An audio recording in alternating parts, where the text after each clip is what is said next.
I only have one question. Nightmare Zero when? Oh wait! Oh snap! He's real! Hey everyone, welcome to another Mega News Roundup for May 24th, 2021. Today we finally get X6 content in Rockman X DiVE, and we have an update on the long-awaited very first North American physical release for Mega Man The Wily Wars, and a couple of other things. Let's rock! Another month, another dive festival in Rockman X DiVE, and this time, Zero Nightmare finally gets an appearance, which makes for our first X6 character. Speaking about the artwork, it appears the devs are taking a bit of a different approach for his appearance in DiVE, with the evil eye trope going on and holding a purple flame. For the intro animation, we see Nightmare Zero smash the ground before a dramatic pose revealing his eye, ending off with one of the poses that Kotobukiya used for their own Nightmare Zero model kit. I'm really enjoying the model kit references. Since Zero Nightmare played quite similarly to regular Zero from X5, we probably shouldn't expect anything too crazy for his skill set, and that appears to be the case. His first skill then is titled Buster Attack. Just like in his original boss fight, Zero Nightmare will unleash a flurry of buster shots. Not 10 million charge shots! From the footage, it looks to be a decent boss killer, and a way to take down tougher enemies quickly. The only downside I'm seeing is Zero Nightmare appears to stand still during the duration of the attack, which would leave him open for anyone to counterattack him. One of the confirmed skill cards for Buster Attack is increasing the number of bullets for running fire. I don't know what that's about, but I assume it just means more bullets, since we don't really see Nightmare Zero running around while doing the attack, but who knows. For the second skill, Zero Nightmare takes Awakened Zero's Genmu Zero and makes it its own, now Genmu Zero Kai. And actually, we have another case of the placeholder graphics in this trailer, because you can see Awakened Zero's mugshot right underneath Nightmare Zero's health bar in the trailer. Later in the trailer, we even find Awakened Zero's Genmu Zero skill icon and Roll Casket's wrench icon. It really gives you an idea of how quickly they need to develop these characters week to week, with them recording the trailer footage before the official artwork is implemented. Anyway, you know the drill of Genmu Zero. It's a gigantic wave slash that takes up most of the screen, just like with Awakened Zero. The main difference now is you can unleash multiple Genmu Zeros at once thanks to its skill card, which lets you use the Genmu Zero Kai repeatedly with a 16-second cooldown. Lastly, we get a sneak peek at his passive skill, which gives him an invincible shield during a boost. From what I can tell, by boost, they mean performing a dash. That includes ground dashing and air dashing too, which is definitely a unique way to get some iframes. I wonder how annoying that one passive will be in PvP. It's a bit like another ability found in other Mega Man games like X8 and ZX, where dashing gives you iframes allowing you to pass through enemies. That was one of Model P's abilities, and Zero Nightmare is a phantom, haha! And not to mention, in Nightmare Zero's original fight, his whole gimmick was every time he dashed, he disappeared for a certain time. So I can see what they're going for here. Overall, Zero Nightmare is definitely faithful to his appearance in X6, that's for sure. So after I recorded this episode, I come back and find out Rockman X DiVE Asia has updated their trailer because they realized their placeholder graphics for the skill icons and replaced them with the proper skill icons for Zero Nightmare. However, the Awakened Zero mugshot is still there in earlier parts of the trailer, and even the placeholder icons are there as well, just covered up by that corner banner image. More importantly, this updated trailer gives us a look at a different passive skill for Zero Nightmare. This next passive makes it so when Zero uses a skill, he will gain invulnerability status, and it has a 4-second cooldown. So it seems like this guy is all about those iframes. Definitely will be interesting to see how that plays out. His Dive Festival banner will be arriving this Wednesday, May 26th. And as always, he'll be running 1 week until June 2nd. Chances are the character isn't the only thing coming to Rockman X DiVE this week, and if we do get more news on that front, we'll be back with more information. In the meantime, let's talk about some exciting news from Retrobit. In the mid-90s, Capcom, who at that point only made Mega Man games for Nintendo, struck a deal with Sega to put the Blue Bomber on their own console. which at the time was the Sega Genesis, otherwise known as the Mega Drive in other regions. Given the Mega Drive name, it's a match made in heaven. After a tough development cycle, what Capcom came up with is giving Mega Man the Mario All-Stars treatment, remaking Mega Man 1 through 3 in 16-bit graphics, and a remixed soundtrack that you can only experience with the Mega Drive's Yamaha audio chip. It's debatable whether these versions are truly superior to the NES counterparts. The graphics are pretty cool to look at, but unfortunately Mega Man's controls themselves are a bit more stiff than before. As for the soundtrack, that's down to your preference, but it's always fun hearing different takes on the familiar tunes. The basic idea story-wise is that Dr. Wily has time traveled into the past so that he can earn some victories against Mega Man in his early adventure. Yeah, it's a bit of a silly excuse for a remake, but hey, whatever. After all, this ain't the first time Wily had some time travel shenanigans. Remember Quint and all the Mega Man Game Boy games? Oh yeah. Wily Wars was not just a remake though. When you cleared all 3 games, you can access a new mode called Wily Tower. In this mode, you were treated to a whole new set of stages, featuring 3 new robot masters from the Genesis unit that were based off of characters from the Chinese novel Journey to the West, followed by a new set of Wily stages to take on. Eventually, Mega Man The Wily Wars released in Japan on October 21st, 1994, and in Europe on April 3rd, 1995. Yep, that's it. You may be wondering now, what the heck? This game didn't come out in North America? Well, it kind of did. At the time this game released, Sega had something called the Sega Channel service, where you could connect your Genesis online to access some digital content from Sega's server, like video games. And Capcom had struck a deal with Sega to make Mega Man The Wily Wars exclusive to the Sega Channel service. That means back then, if you wanted to play the game legit, you had to first get the service, get the subscription, connect online, and then download the game. However, the moment you shut your Genesis off, you lose all of the game data, as well as any progress you made.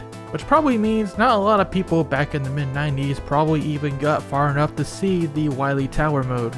Unless you are in Europe or Japan, of course. And as they say, the rest is history. The Sega Channel service did discontinue, and the official North American version of Mega Man The Wily Wars was lost to time, seemingly forever. For decades, the only way Mega Man fans could experience the Wily Wars was by playing either the European version, which by the way was in 50Hz due to PAL video standards, and thus causing the game to run slower than it should, or the Japanese version and deal with the Japanese text, which to be honest is not that bad anyway.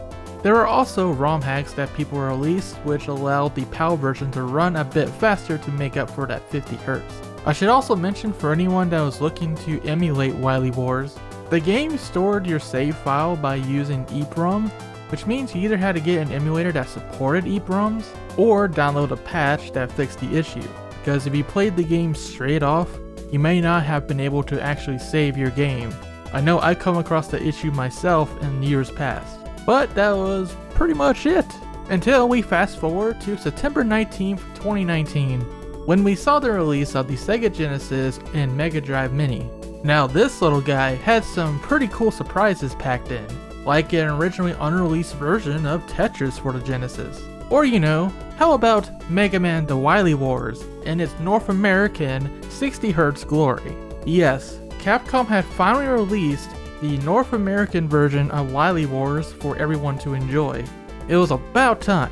So this resulted in a bit of a Star Fox 2 moment for those of us who are Mega Man fans in North America. At long last, we could play the English version in 60Hz, the real NTSC version. Not too long after the Genesis Mini version came out, Retrobit announced that they were creating their very own physical release for Mega Man The Wily Wars, which would mark the very first North American physical cartridge release for the Genesis version of Wily Wars. What a milestone to finally have that be a thing, over 20 years in the making. We were told that the physical release was happening and we're gonna get some extra goodies with it, but after that came a period of silence. And part of that had to do with the pandemic obviously as well.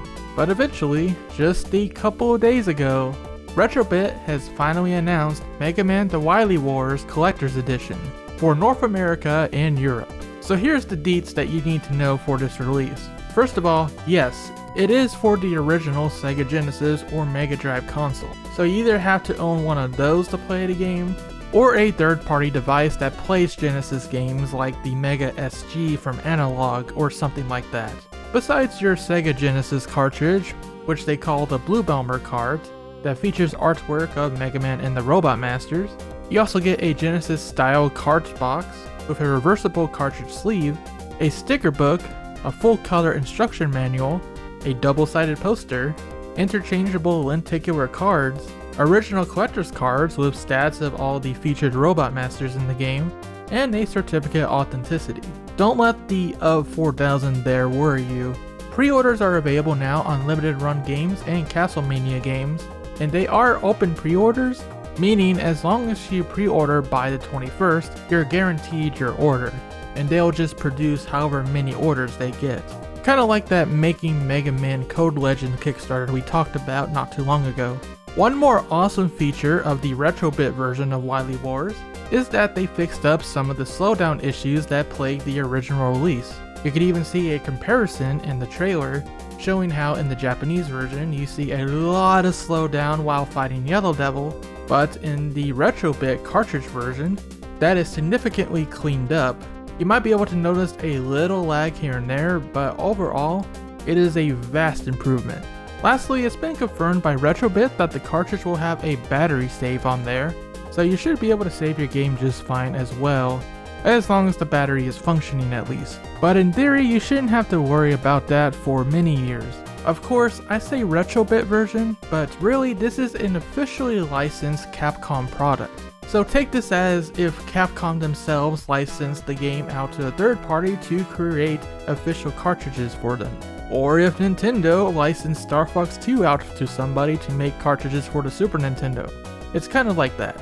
So for all intents and purposes, this is the very first official physical release for Wily Wars in North America, giving Genesis owners a real way to collect Wily Wars for their collection without having to pay the ridiculous prices online for the Japanese and European versions, or getting a bootleg cart. I really can't stress enough how big of a deal this really is. Anyways, speaking of price, here it comes. How much does this all cost? This collector's edition is going to run you a nice $69.99 US, which is, of course, the same price as a PlayStation 5 game. For most consumers, yeah, that's gonna be a big yikes. Although after seeing some of the other cartridge releases from Retrobit, that's actually way cheaper than I was expecting. I was expecting triple digits. So the fact that it's 70 is actually surprising to me. But now we get to the question, who is this product really for? Well, as the name implies, this is mostly for collectors that still have a Genesis kicking around, or maybe they don't, that's fine too, and they just want to add this to their Mega Man or Genesis collection. This is a historical moment after all. And I'm sure by the time we got to this point of this video, someone's already typed in the comments, "Huh, you dummy, I got Mega Man the Wily Wars for free by downloading a ROM from the internet. And if you want a physical version, just get a bootleg off of eBay, haha." Well, for those kinds of people, obviously this product is not for you in the first place. Like I said, it's for collectors that actually want an officially licensed Capcom cart for Wily Wars. Admittedly a niche market, considering not everyone still has an old console lying around, and others still may not care about this at all. But hey, it is what it is. I'm just glad it exists for us fans that do care. So yep, $70. Pre-order is now open in North America on Castlemania Games and Limited Run Games. We'll also have a link in the description below for all the other retailers for the other regions, and you have until June 21st to secure your copy. The collector's edition itself should release later in the year when they manufacture, since again it's an open pre-order. Now to address the other elephant in the room, why doesn't Capcom put Mega Man the Wily Wars on modern consoles instead of just the Genesis Mini and this cartridge release? Well, I'm not Capcom, so I actually have no idea. But it would be cool if they did eventually put the game on our modern consoles like the Switch and so on. In the meantime, we have seen Capcom release things like Rockman and Forte on their Capcom Retro Station, which is kind of a mini console in itself. And for now, that seems to be the route they are taking for some of those obscure games in terms of re-releasing them, is through these emulation boxes, and Wily Wars is no exception. Obviously, the big hope though is Capcom will eventually make a Mega Man Legacy Collection 3, giving us those odds and ends games like Wily Wars, Rockman and Forte, even Mega Man Soccer, why not? Who knows if that'll actually happen though, so in the meantime, we wait. For our last segment, I want to give a couple of shoutouts, and they're both fan translation related. First of all, the English and Spanish fan translations for Rockman-chan Chapter 2 is now released officially. These are done by Midori and Aldo once again, so thank you very much for doing that, and we will have links to those in the description below. The second shout out concerns Mega Man ZX. So in case you missed it, we covered a while back that Mega Man ZX and ZX Legacy Collection is a source port. By the nature of it being a source port, that means you have access to all of these source files to swap out willy-nilly. That means you can change the soundtrack like we've seen with all the different music mods for the ZX and ZX game.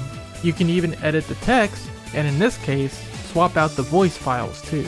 So not too long ago, Crosstrash uploaded a trailer for a Fandub mod for Mega Man ZX. In case you need a reminder, the Japanese version of ZX did have voice acting, but unfortunately it was cut from the English release, leaving us with nothing but silence while watching the cutscenes.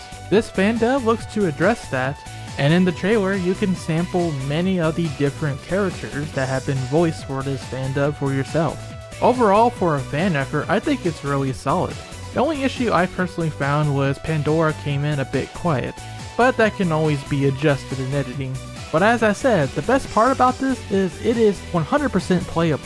The idea is you apply the mod to your Mega Man ZX and ZX Legacy Collection game on PC, then you're off to the races enjoying the game with full English voice acting. Since at this point it is rather unlikely that Capcom will release an English dub of their own, this will have to do, and I'm appreciative of the fans for even doing this kind of thing in the first place.